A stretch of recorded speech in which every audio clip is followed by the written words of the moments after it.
The chair recognizes the honourable member for Fox Hill. Thank you, Mr. Speaker. Before moving this resolution, I'd like to do a couple of things. First, I want to say that because of the exigencies in my office, I was not here when the House met last week, following upon the passing of the late clerk of the House, Lee Ramey.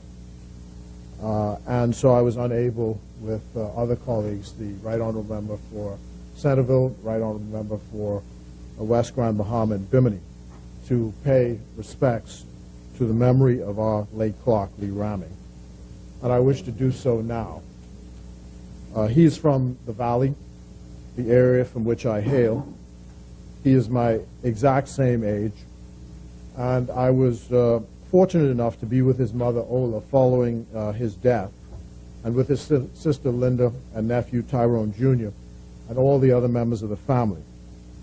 So I want to say, on my own behalf, and those colleagues who were absent on that day in South Africa, because we were in South Africa, our heartfelt condolences on his passing, and to pay respects to the service which he gave to this place.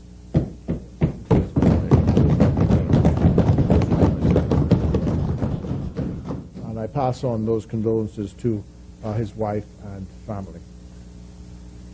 Please know that our thoughts and prayers are with you. I should also, Mr. Speaker, like to take this occasion to say to my friend, I guess he's my closest friend, Al Dillette, my heartfelt condolences on the passing of his mother, Mrs. Mildred Dillette, within the last few hours. She, of course, has lived a very long life, and many people will remember her as a teacher. And so I pass on my condolences to him on this occasion, and would also like to wish my friend George Curtis, who is in hospital in Grand Bahama, a speedy recovery from some surgery which he had yesterday. But that is the way life goes. Ups and downs, and people check in and check out. But we respect the memory of their contribution, and we pay respects to them for all that they did to enrich our lives and that of our nation.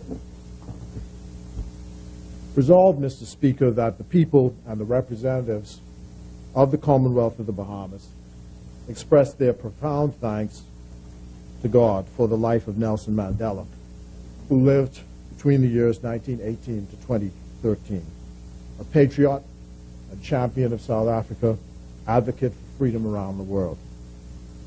And resolve further that a copy of this resolution, duly passed, be presented at the earliest opportunity, signed by our Speaker, to the government and the people of the Republic of South Africa. It is a special honor bestowed upon me today to lead this resolution in respect of the life and times of Nelson Mandela. Psalm 90 says, "We spend our years as a tale that is told." We spend our years as a tale that is told. And what a tale we have to tell today. 95 years is, by any measure, a good innings.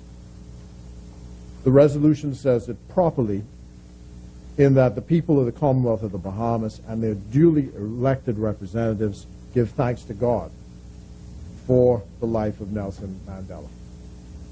That says it all. We were privileged to know that he lived and worked among us.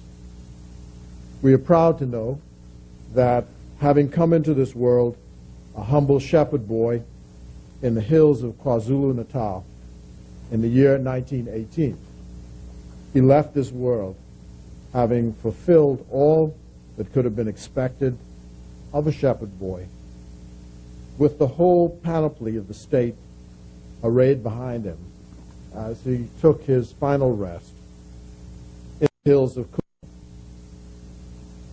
What more could a shepherd boy want?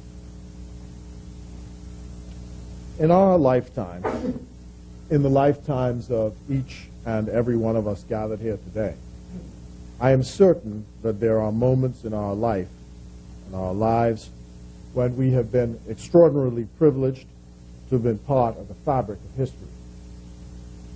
Some are more fortunate than others. But one thing about history is the fact that we are all a part of history, and each gets to play a part. I count myself then amongst the fortunate ones who have been a part of history as it is writ large on the local, regional, and world stage. It is in that context and against that background that I speak today, living an extraordinarily fortunate life that caused me to cross paths with some great men and women in my lifetime, up close and personal. Lyndon Pindling was one. H.M. Taylor was another. Milo Butler was another. Errol Barrow was another. A.N.R. Robinson was another. Bishop Michael Eldon was another. Michael Manley was another. Winston Saunders was another. Rex Nettleford was another. Barack Obama was another. Doris Johnson was another. Beryl Hannah was another. And my own extraordinary mother was another. These were all great men and women.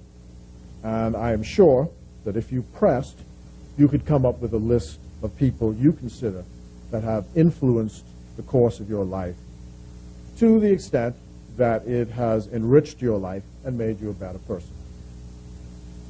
Those people inspired you. And now I can add that Nelson Mandela was another. I met Nelson Mandela in November 1992 in the headquarters of the ANC many, many years ago. I looked all shaven and shorn. I was appointed as the Bahamian representative to the Commonwealth Observer Mission in South Africa. And that mission was established by the then Secretary General of the Commonwealth, Chief Emeka Anyoko of Nigeria, to superintend the process of the transition to democratic rule in South Africa. I lived in South Africa for 6 weeks from November 1992, and for 4 weeks again as an observer in the spring of 1993. And when the elections took place in 1994, Philip Smith, the former Member of Parliament, was a Commonwealth observer for the actual elections in 1994. I had the privilege at that time to work in and around the African National Congress and its then leader, Nelson Mandela, throughout South Africa, even to the region where he was born, landing many times at Umtata Airport, then part of what we call the Bantustan, KwaZulu-Natal.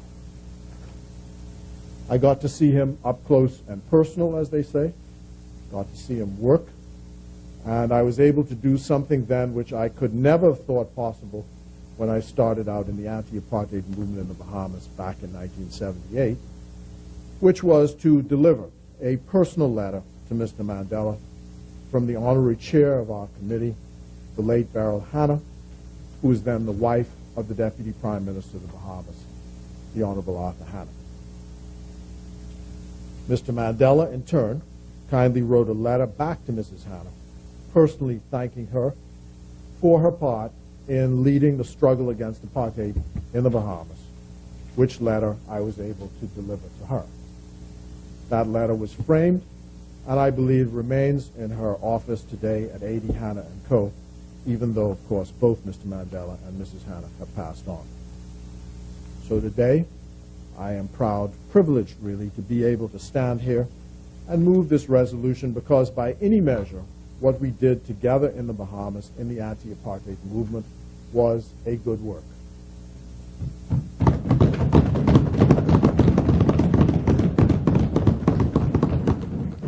And I'm proud to show our young boys today and our young girls today that here is a life now 95 years past, with warts and all, that stands as a shining example for all people, but more particularly for those of African descent.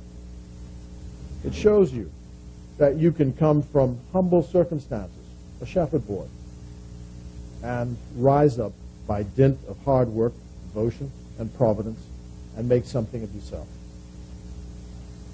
That is Nelson Mandela, from shepherd boy to president, an international icon. And I am proud of him, and I commend the example of his life to you who are younger than I am. Of course, this is the story of the modern era, the modern Bahamas, the modern Africa. We've told it many times from this platform here. Cynthia Pratt, from a one-room shack and selling bags in the market, to Deputy Prime Minister. Sir Clifford Darling, from Chester's Acklands, who rose up from a barber's apprentice to be a taxi driver and to be Governor General. And when he died, the whole array of state officers walked behind his coffin to take him to the grave. And then there's Albert Miller, Sir Albert Miller, who, as a 6-month-old baby from remote Long Island, was on a ship with his mother during the 1926 hurricane. And during that hurricane, fell overboard and was rescued from the depths. His mother was so traumatized by that event that within a year, she died. And he was raised by his sister, and who, at the age of 86 today, is the chairman of Focal, one of our largest companies here, having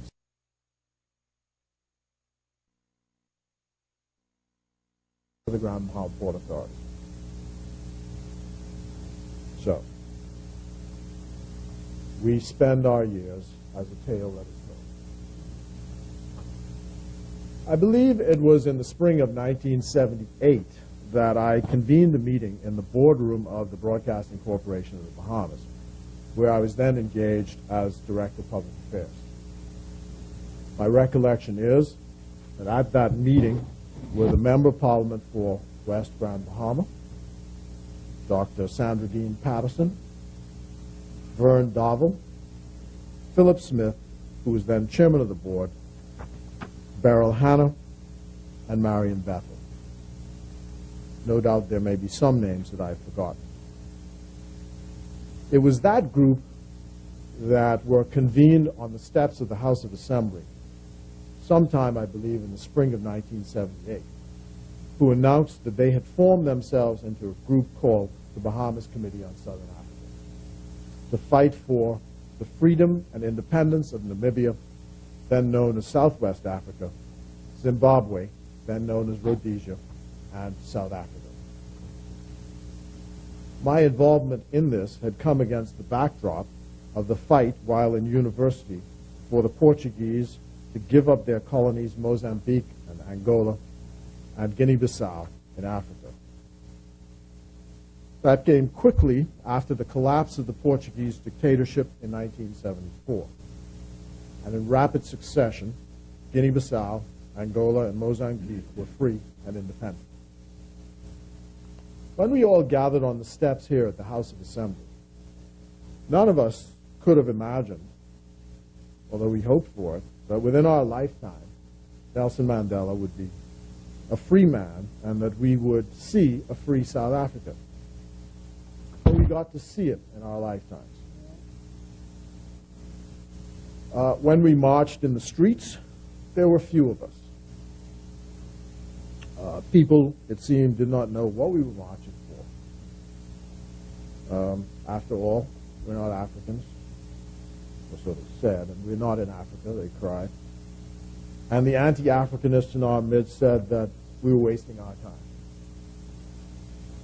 When, as director of news at ZNS, I instituted a manual of practice which said that every time a reporter use the name South Africa, they should put the word racist before it. I was accused of being just that, for speaking the truth. We tried to argue that the struggle for freedom in the Bahamas was the same struggle, had been the same struggle. After all, it was just in 1956 that Eddie and DePuch had to pass a resolution in the House of Assembly decrying racial discrimination in public places in the Bahamas. So we knew the sting of racism in our country. We also knew that it was a truism that where one man is not free, all men are not free. We also knew that our African brothers had fought for us, and so we too had to fight for them. Others joined the fight. The Member of Parliament for Anglestown, my late friend Mark Beckford, the Reverend C.B. Moss, Teresa Moxie Ingram, and the Elks Civil Liberties Department, Keith Archer, the trade unionist, and Bradley B. Roberts. I'd like to take this time out to recognize, though, Mr. Speaker, a fault when we were honoring those who pioneered the way for National Heroes Day and the 10th of January holiday. We forgot at that time to mention the name Maxwell Turner, the attorney and father of the judge who wrote and attended the meetings for that cause. And I promised him that I would set that right. And I mentioned Majority Rule Day, which we will celebrate as a holiday on the 10th of January next year. And I mentioned National Heroes Day because as we honor Mandela today, we honor him in the context of our own struggle. We could not help but embrace him and embrace his cause, because his struggle was our struggle. Now, he was freed on the 11th of February, 1990, after 27 years in prison. On that day, I was in Duncantown, Ragged Island. I was there with, amongst others, the late Sir Cecil Wallace Whitfield, in what was perhaps his last official appearance as leader of the opposition. And we were all there for the dedication of the church there by the Archdeacon Keith Cartwright. I remember having to go down to the telegraph office because there's no smartphone in those days. So we went down to the telegraph office to issue a statement on behalf of the committee, saying how pleased we were by the event, that event of Mandela's freedom had taken place. It was unbelievable. And once we got back home, we were able to watch it on television, and we couldn't get enough of it, over and over and over again. Mr. Mandela then began an almost textbook march to becoming president of his country. All the lessons which my late Professor Martin Kilson had taught me about politics and power at Harvard came to pass just like the textbook said. Our own Prime Minister, former Prime Minister, Sir Lyndon, had done the same thing. How to be magnanimous in victory, how to protect the stability of the state by not lurching far away from the center. He realized that you have to depend to some extent on the group which has the money and the technology, in whom the money and the technology is reposed in order for the state to survive. And it was that model that brought South Africa to where it is today, a confident, robust, well-governed democracy. There are some who would try to sanitize Nelson Mandela, and I do not. And I don't want to canonize him either. We're simply here to present an example of someone who epitomized the maxim which he used so often: 7 times down and 8 times up. That in the course of your life, you wake up every day, sometimes with your mind in a fog, and you say, Lord, what am I going to do today? But notwithstanding what Shakespeare calls the sea of troubles, you get up and you keep moving. What we had to endure in the Bahamas for the anti-apartheid movement was nothing compared to what the people of South Africa and Mr. Mandela had to endure. Nothing. We had an easy road. He was in prison for 27 years because they convicted him of treason. He was instrumental in causing the African National Congress to take up the armed struggle against the apartheid regime. People like Margaret Thatcher condemned him, but would not condemn the racism that caused the armed struggle. On the 21st of March, 1961, the South African police, the Boer police, opened fire with guns on Africans in South Africa at Sharpeville. Unarmed civilians, simply protesting the past laws that had been put in place by the Afrikaners, the Dutch farmers who colonized South Africa through their national party from 1948 onwards. They were simply protesting the laws, unarmed. We do protests all the time here. And those people were shot down by the police. Apartheid in Afrikaans means apartheid or separateness. And these people from 1948 onwards passed a set of laws to ensure a system that they thought would ensure that black people would never govern South Africa. They took the best land and they set it aside for themselves and for white people. Black people had to carry a pass in order to be in white areas, and interracial marriage was banned. Mixing of the races of any kind was banned. So the Indians had their place, the coloreds had their place, the Africans had their place, and the whites had pride of place. And this was all ingrained in the law. And to move from one area to the next, you had to have a pass to be in the new areas, and you have to have permission to move from one section of the country to the next. And the people were shot down in 1961 for protesting those laws. Shot down in cold blood, unarmed. So after that, Mr. Mandela formed what was called the Spear of the Nation, the armed wing of the ANC.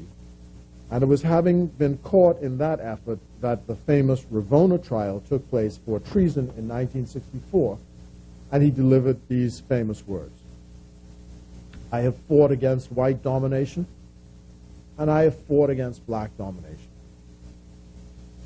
I have cherished the ideal of a democratic and free society in which all persons live together in harmony and with equal opportunities.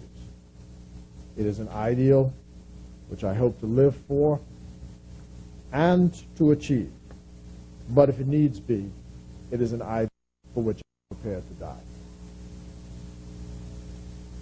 And he delivered that in the courtroom upon his conviction against the advice of his lawyers, for which he was then given life in prison.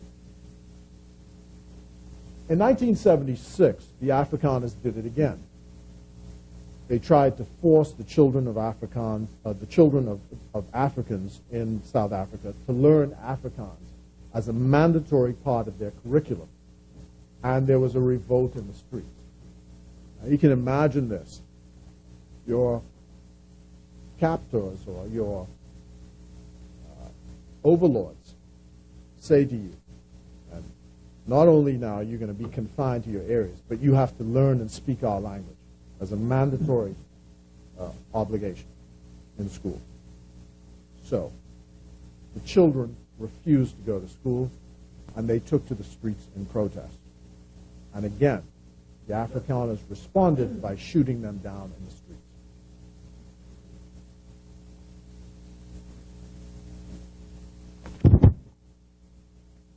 One scene on television showed the Afrikaner police hiding in what was then called, well, they're not then called, they would hide in the Caspers because they opened up in the middle. So they'd hide in the Caspers, drive the Casper down the middle of the street, knowing that it would provoke the kids to throw stones at the vehicle. And then they would pop out the top with their shotguns and simply shoot them down in the streets. And you could see this on television repeated day in and day out. That's what the people of South Africa endured. But they would not be quiet. and they would not stop until they got their freedom.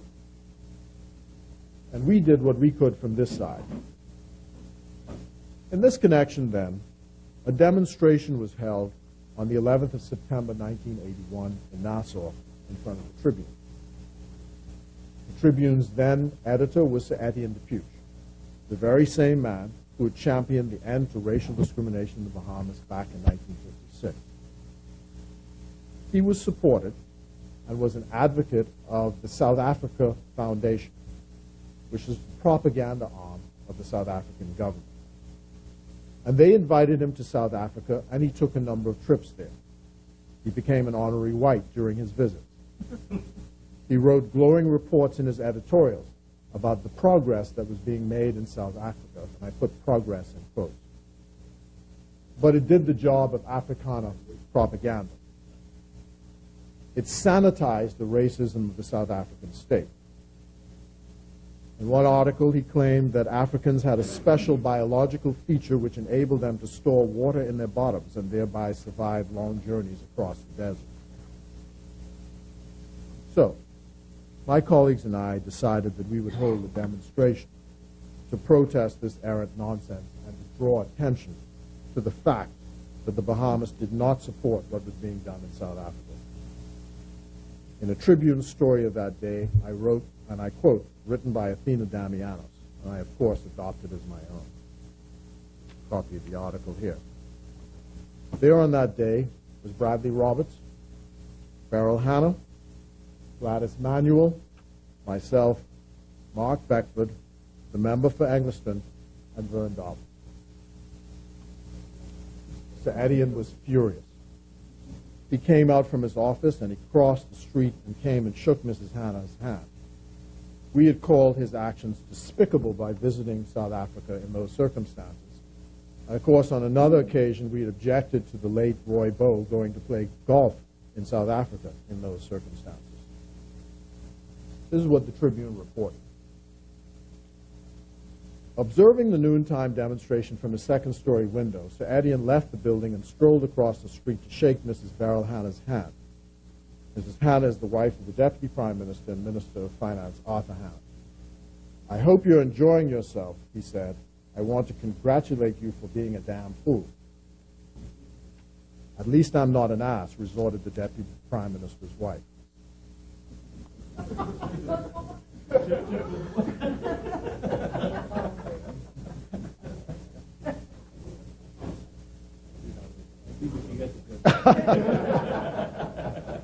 Comes by it honestly. That was a heck of a day. So I've been really fortunate to live by some great dramas in my lifetime. I mean, you know. But that sort of stuff, Mr. Speaker, was nothing compared to what the people of South Africa had to endure, and certainly does not compare to Nelson Mandela's ordeal. Losing his wife, the divorce, his children, not being able to go to the funeral of his son, not being able to see them grow up, having to endure the indignity of having to break rocks in a limestone quarry. And that work of working in a limestone quarry ruined his eyes for life, because the limestone is white and no protection to his eyes, so his eyes watered constantly as a result of that fact. So fast forward then to the post-1985 period. The African majority in South Africa had made life unbearable for the Boers. The country was on the verge of a civil war, with violence being depended upon by the apartheid state to suppress the will of the people. The Americans got into the act, and even with Reagan in the chair, the U.S. Congress voted for comprehensive sanctions against South Africa and its government in 1986. The U.S. Congress had to override the veto of President Reagan, who, like Margaret Thatcher, believed in what they called constructive engagement.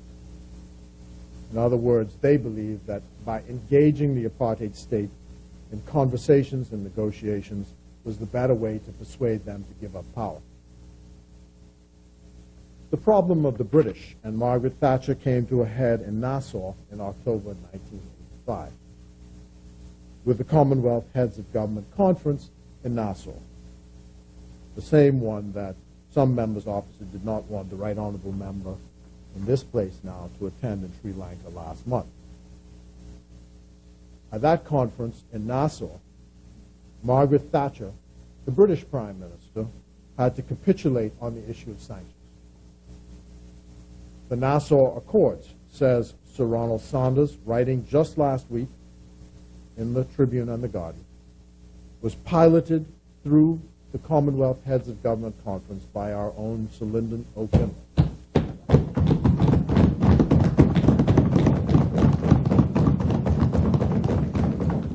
It was struck in Nassau at that conference.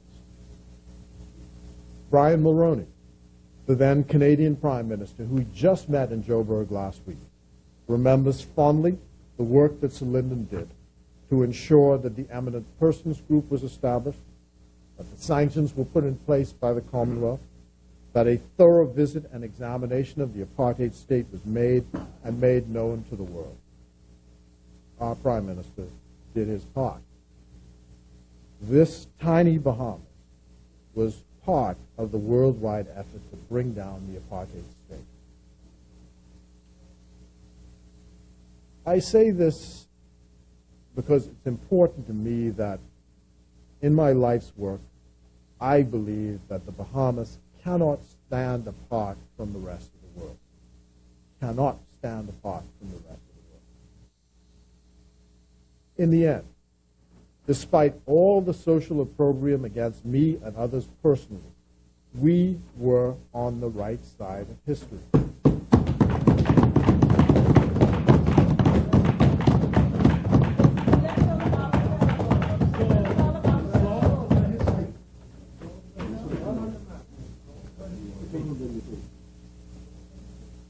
We can't stand apart from the rest of the world.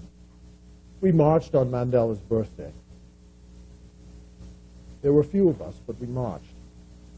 Amongst them, Winston Churchill Roll of the Elks, who used to provide us with a band sometimes. And I came by this marching effort honestly because as a child, my grandaunt Nora had us all in something called the Eastern Union Burial Society. And every year we used to have to do this march from St. Matthew's schoolroom down to St. George's Cricket Club on Mackey Street. As a kid, I used to hate this stuff. I absolutely hated it. You know, I wanted to make sure none of my friends saw me on this march. That's right. But that's right. It internalized. And so I was able to join these marches and organize these marches easily because I had been trained in it from a little child. So we marched. And the Reverend C.B. Moss was there. And we must also give thanks, though, to the late Archdeacon William Thompson, who always made St. Agnes available for a service of thanksgiving for the cause. Now, I remember that. We even had a service on the death after Samora Machel, the president of Mozambique, died. The committee organized a service of thanksgiving for his life. And Archdeacon said, well, you know, he was an atheist, though. But, you know, we still can have the service for him. Always made St. Agnes available.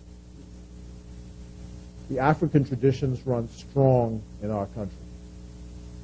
You know, they say the force is strong with you. The African traditions run strong in our country. It's a real cry for freedom. And then Mandela was free from prison, and what then? I've already said that his was like a textbook walk to the presidency of his country. But that not easy either. The apartheid regime thought that by letting Mr. Mandela out of prison, and this was the remarkable thing, Mr. Speaker, they begged him to come out of prison. He was in, I I guess you'd call it a safe house, this luxury villa that was his last prison from about 1988 or so. And he was in this prison, and the president of the country was coming to the prison to negotiate with the prisoner his own release. They wanted to set conditions. They wanted to set terms and so on and so forth. And he said, nope, unconditional, unconditional. Not going a step, unconditional. So he begged him. So they finally announced, de Klerk, F.W. de Klerk, announced unconditionally that he was releasing Mr. Mandela. And that was on the 11th of February, 1990, as I said. They thought that this would buy time for their regime. However, the assassination of Chris Hani, the leader of the Spear of the Nation, which is Umkhonto we Sizwe, and the South African Communist Party, was assassinated on the 10th of April, 1993, and this brought the country to the brink of war. Mr. Mandela went on television to calm the crowds. But he told the regime elections must be held and a date must be set for elections. And those elections were set for the 10th of May, 1994. And Nelson Mandela voted at the age of 76 for the first time in his life in an election. 76. And at that age, he became president of a free South Africa. In 1992, when I was in South Africa, I saw and witnessed firsthand the brutality of the apartheid-era state. I was with a Ugandan colleague who was in charge, and we were together in charge of monitoring a march of high school students in a shopping center area of Joburg. The students were rushing and chanting and toy-toying, which is a ritual Zulu march, toy-toy, through the parking lot. When up came a commander of the Boer army with Caspers and rhinos in tow, and the young Boer army fellows jumped out of their vehicles with their shotguns drawn, ready to fire. At first, I couldn't believe what I was seeing, because I thought I was in a movie. So I said to my colleague, what are we going to do? And he said to me, well, I don't know. So I said, surely we're not going to stand here with our Commonwealth flag and let these people shoot these little children down in the streets in cold blood.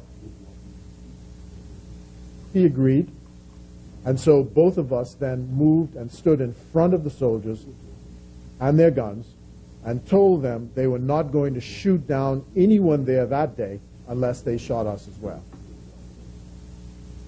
The commander told us that we must stand down because we were interfering in a military operation. And I told them, not today. Not today. I asked him, I begged him, I said, give us 10 minutes to speak to them and we will get them to withdraw and calm down. And he said, you got 10 minutes. With that, we set about speaking to the students and got them to agree to stand down. Later, I went up to the commander as he was sitting on one of the cars smoking a cigarette to tell him thanks. And he nodded and said, you done good. Just like that. But I had no doubt that he would have, unimpeded, pulled those triggers that day. Mr. Mandela was not a saint. And one day, we were trying to persuade him, or at least Chief Anyoko was seeking to tell him, that he needed to meet one more time with Chief Gacha Buthelezi of the Zulus to settle their differences. By this time, of course, it was certain that the ANC was supreme in South Africa and that none would be able to compete. Mr. Mandela exploded. He wanted to know why he should reach out to this man. Why should I? He said. I have no reason to. I've gone far enough. But in the end, he relented and had the meeting. History shows also that he extended the arm of friendship to Chief Buthelezi, and the chief served in his government as Minister for Home Affairs.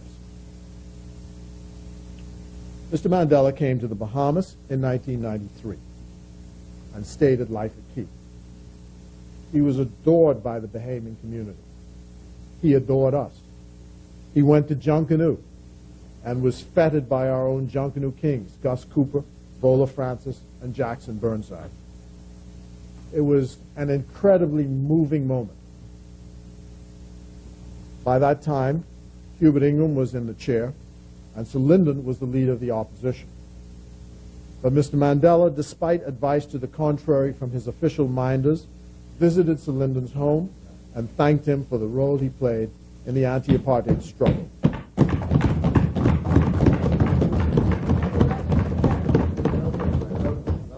And particularly as chair of the Heads of Government Conference that struck up the Nassau Accords. Reverend C.B. Moss was writing last week about how the people in the anti-apartheid movement were pushed out by the newcomers who were basking in the glow of the man's celebrity when he arrived here in 1993.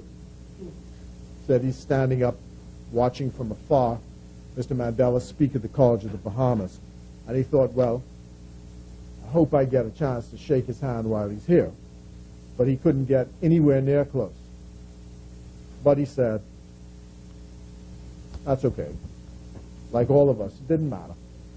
What we did because it was the right thing to do, not the convenient thing to do. And I remember myself how I was called everything in the book and out the book. Well, of course, you know, they're still calling me that, but, you know, still standing. Why was I supporting Mandela? Why don't I go and sit down and stop wasting time?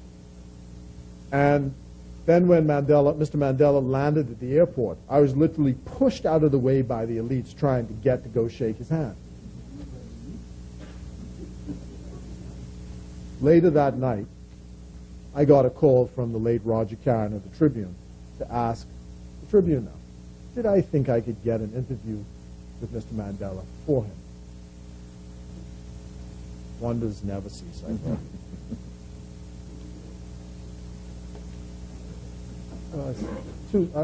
I'm well-mannered fellow. I said, I'll try.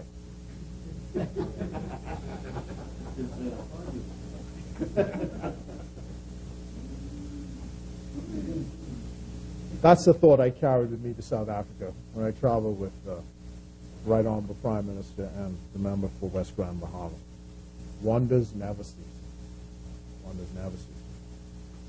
And I'm eternally grateful to the people of Fox Hill, the people of the Bahamas, really. The three Bahamian prime ministers, the three of them, with whom I've had the privilege to work, as they say, up close and personal, really, for allowing it and making it possible to be a real part of history on the world stage. It has been an unparalleled, great opportunity.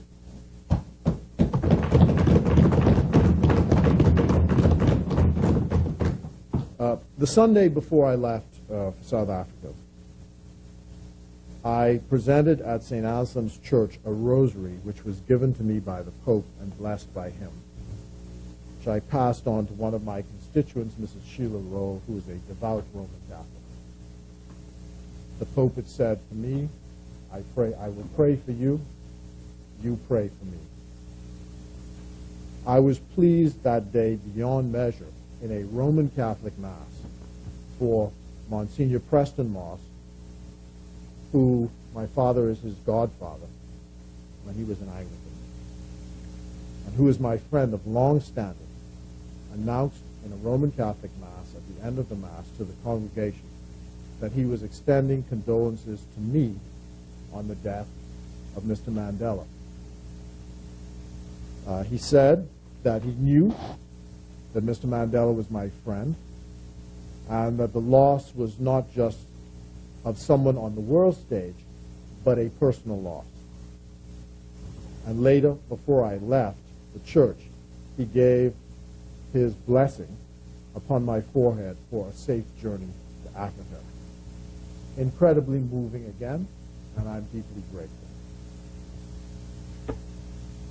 The struggle continues struggle continues. Mr. Mandela said what few African leaders did before him or since. In 1998, Mr. Speaker, he said goodbye to the presidency and passed the baton on to a younger man. Cabo and Becky, who came here on the last state visit of a foreign official to the Bahamas, was that person.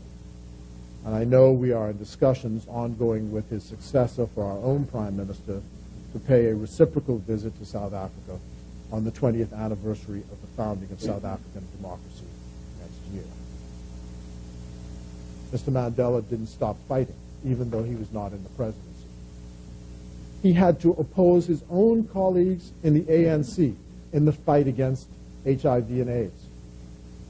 He forced the South African government to provide the medicine and to take the fight seriously. They had refused. They didn't believe the science. Mr. Mandela invited himself into the African National Congress meetings, at their council meetings, and demanded that the council deal with the issue. He had lost his son to AIDS. I think of this today as we hear from some people who have attacked me in this country. Religious and civic leaders say I am pushing a gay agenda in the country, as they all give plaudits to Mr. Mandela. He was a great man, they say. I think and say now that it is never too late to do the right thing, to stand up for the rights of all people. These same people who condemn me for Mandela forget that he ushered in a constitution in South Africa that is perhaps the most protective in the world, where sexual orientation is amongst the list of characteristics for which there can be no discrimination in South Africa. Mr. Mandela did that. Some in this country would have us go backwards.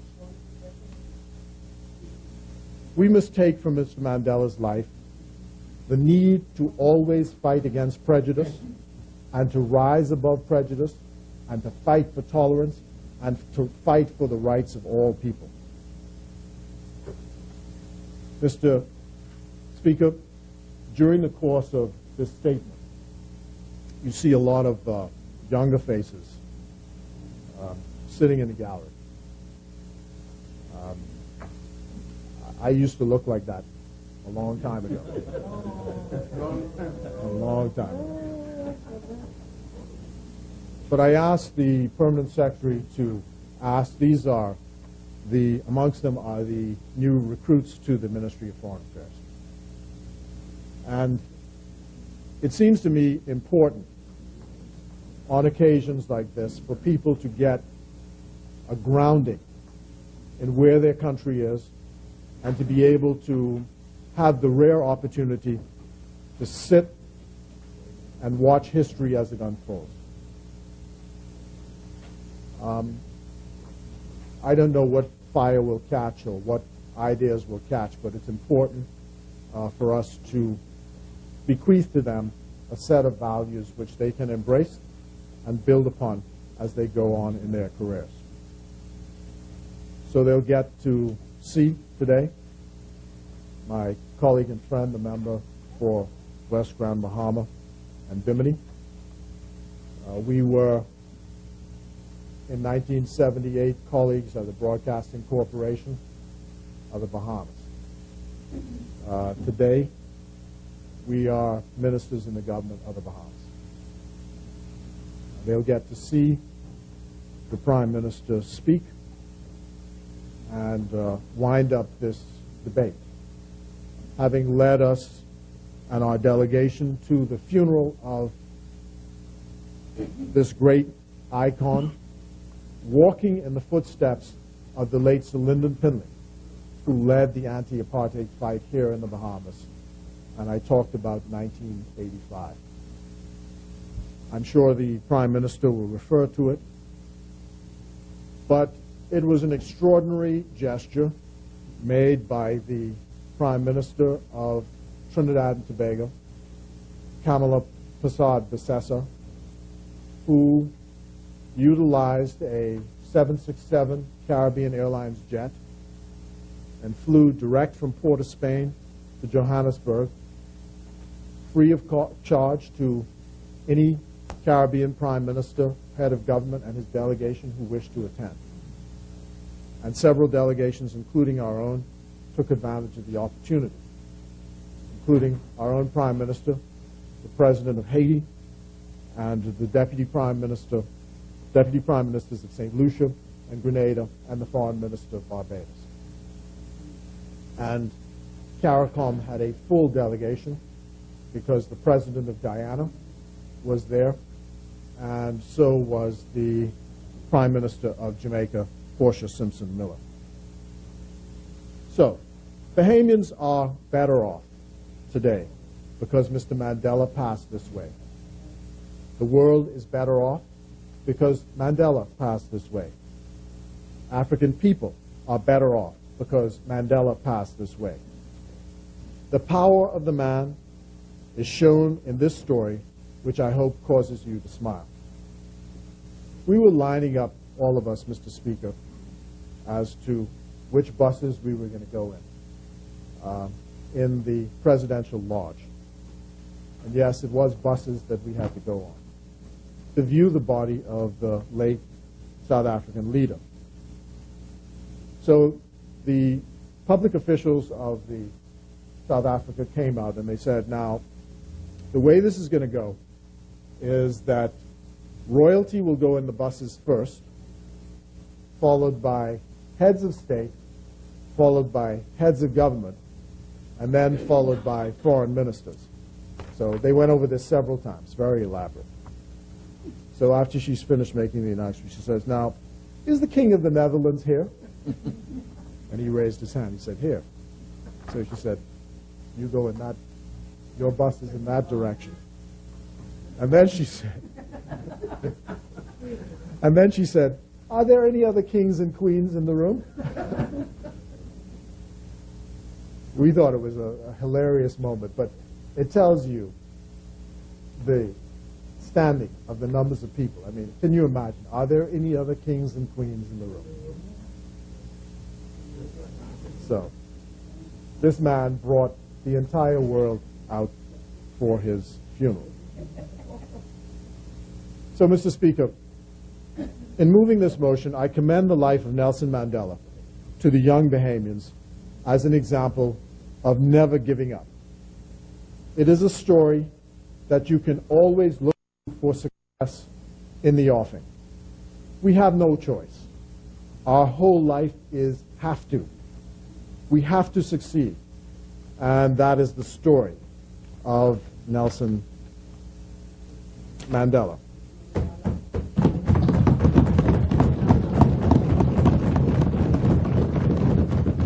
And so I say, God bless him, and we commend his spirit to the ages. Thank you, sir, for coming our way. God bless Africa. God bless this House and each and every member in it. And God bless the Commonwealth of the Bahamas. I so much.